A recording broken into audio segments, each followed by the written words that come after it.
मजेदार गोष्टी ऐकण्याची. ही थंडी आणि हा बर्फ येतो तरी कुठून?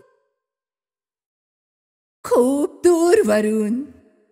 आजीने उत्तर दिलं आणि गोष्ट सांगायला सुरुवात केली.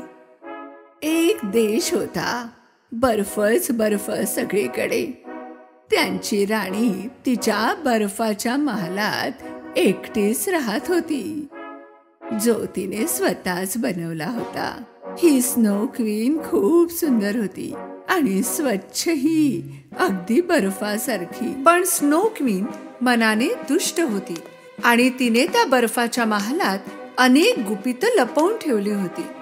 तिचा बर्फाचा आरसा देखील एक जादूचा आरसा होता.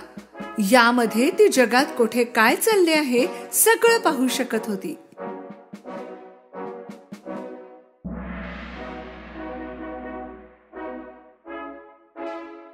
तेव्हाच ग्रेडाला